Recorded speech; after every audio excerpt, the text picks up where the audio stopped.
Buffett não costuma exagerar, mas desta vez ele usou uma palavra que quase nunca aparece nos seus discursos: medo. E isso levanta uma pergunta séria. Medo de quê exatamente? E não é da inflação ou de uma possível recessão. É algo maior, pior e mais profundo. Neste vídeo você vai entender exatamente porque esse alerta é tão sério, considerando o que pode desencadear na economia global e principalmente o que pode fazer para proteger o seu dinheiro antes que essa ameaça silenciosa se torne real. Só antes de iniciar, lembre-se de gostar do vídeo e de se inscrever no canal para me ajudar a melhorar os vídeos do canal. Mas o que realmente chamou a atenção e pode surpreendê-lo foi o foco do alerta.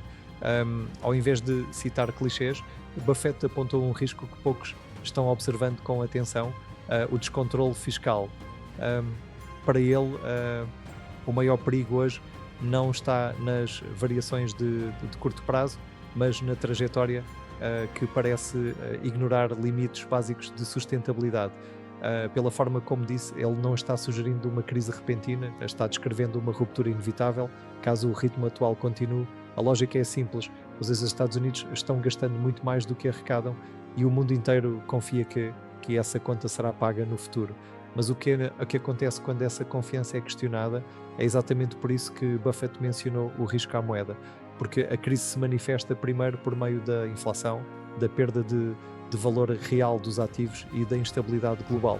E se isso começar a acontecer, não afeta apenas o investidor americano, afeta também quem depende da previsibilidade para proteger patrimónios aqui na Europa. Afinal, se o dólar começa a enfraquecer, qual será o impacto real sobre as economias europeias e sobre os seus investimentos? Só antes de comentar como isso o afeta, vamos ver qual o cenário atual dos Estados Unidos. A situação fiscal dos Estados Unidos é, hoje, um dos pontos mais sensíveis da economia global e um dos menos discutidos.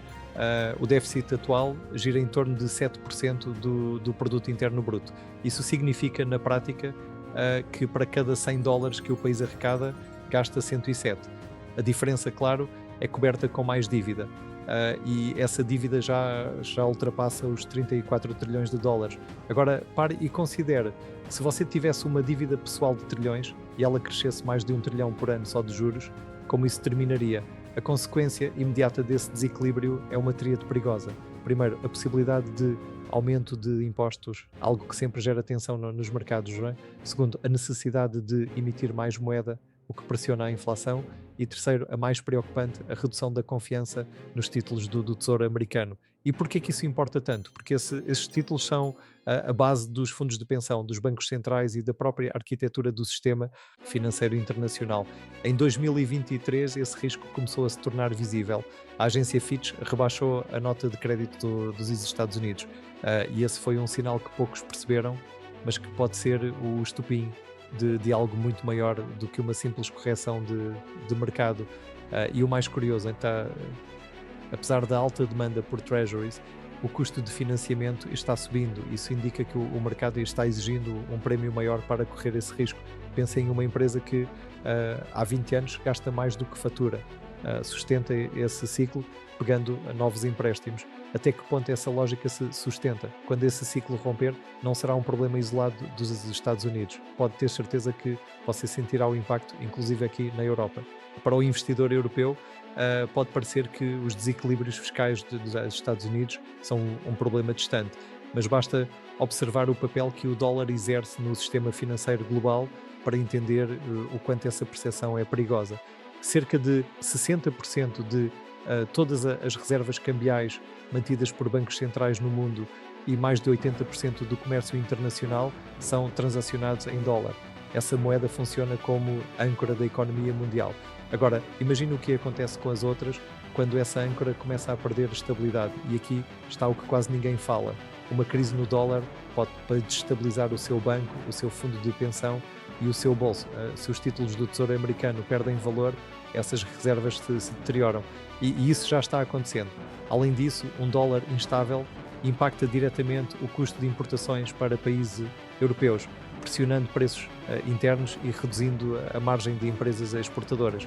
E quando os juros nos Estados Unidos sobem, parte do capital global migra para lá. Na prática, isso significa menos acesso a crédito, menos investimento produtivo e mais pressão sobre os ativos locais.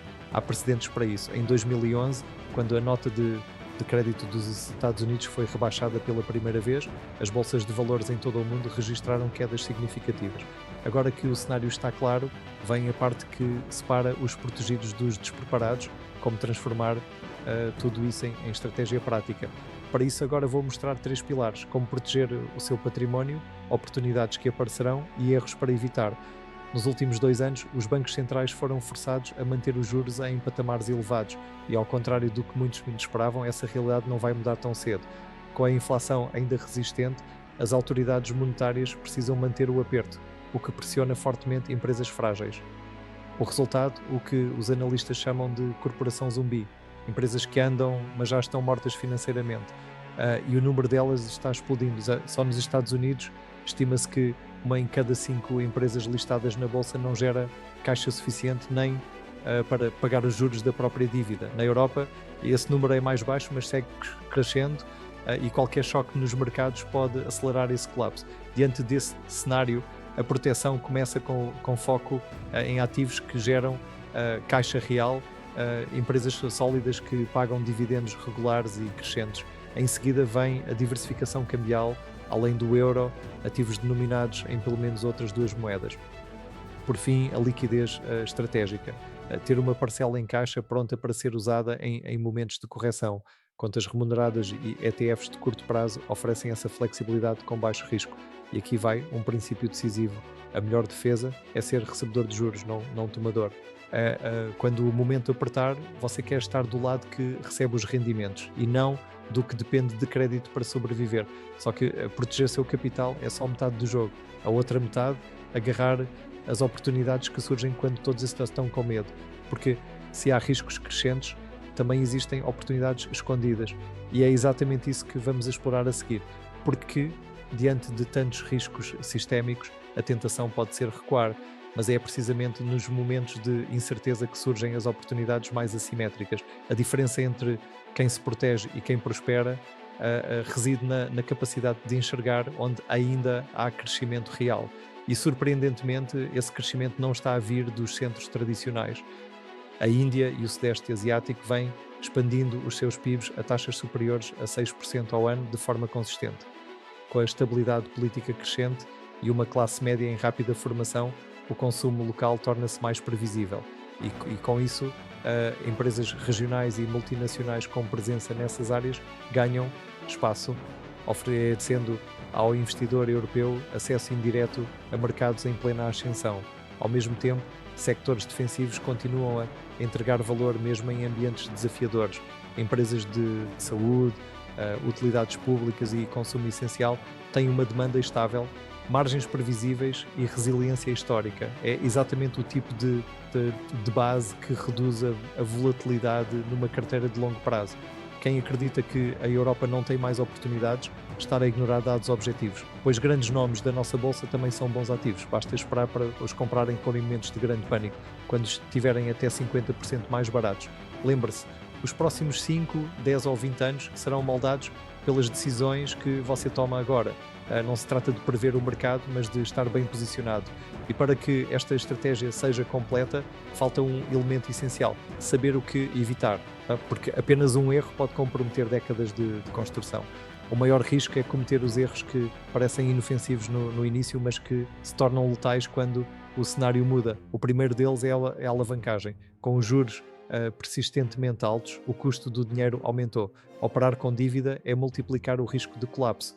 Basta uma correção rápida no mercado para destruir todo o seu património. Outro erro comum é a concentração excessiva. Mesmo ativos considerados seguros podem sofrer quedas relevantes quando a confiança se abala. Diversificar não é sinónimo de complexidade, é sinónimo de prudência. E prudência agora é uma vantagem competitiva. Também é preciso evitar negócios que não geram caixa, especialmente quando o sistema que sustenta esses ativos está a mudar. De política monetária a regimes fiscais está em transição. Ignorar isso é como pilotar no nevoeiro com os faróis desligados. O erro fatal hoje não é ser cauteloso, é acreditar que o mundo vai consertar-se sozinho. e só perceber que não quando já for tarde, não é? Parece-te exagero? Pode até ser, mas e se não for? Qual seria o custo de não ter feito nada? É aí que entra o plano antifrágil. Se o alerta de Buffett se concretizar, o cenário mais extremo envolve uma sequência de choques interligados. Uma crise fiscal nos Estados Unidos poderia levar à perda do status do dólar como principal reserva mundial. Em paralelo, os juros disparariam, pressionando empresas que dependem de crédito barato para continuar a operar. As chamadas corporações zumbis seriam as primeiras a cair. Nesse ambiente, a inflação não seria apenas local, mas estrutural e global. E quando isso acontece, a poupança em moedas fiduciárias começa a perder valor real, corroendo o esforço de anos em poucos meses. Parece exagerado, mas e se não for? Para resistir a esse tipo de cenário, uma abordagem prática é usar a estrutura barbell, manter 80% do portfólio em ativos seguros e previsíveis, como empresas de dividendos sólidos, ouro físico ou fundos de liquidez protegida. Os outros 20% podem ser alocados em ativos com maior potencial de valorização, como mercados emergentes bem selecionados, ações de pequenas empresas ou criptoativos. O mais importante é a mentalidade antifrágil, estar disposto a ajustar posições conforme o contexto muda, porque a volatilidade não é inimiga, ela é o preço que se paga pela preservação do património em tempos incertos. Buffett não fez uma previsão, ele apontou um diagnóstico. Agora, você não apenas compreende o que está em jogo, curte este vídeo se o ajudou a enxergar este cenário e comente como está a proteger o seu património. Partilhe abaixo e ajude outros a protegerem-se também. Informação clara e estratégica não é um luxo, é a diferença entre estabilidade e ruína silenciosa. E agora, você já está um passo à frente. Veja-o no próximo vídeo.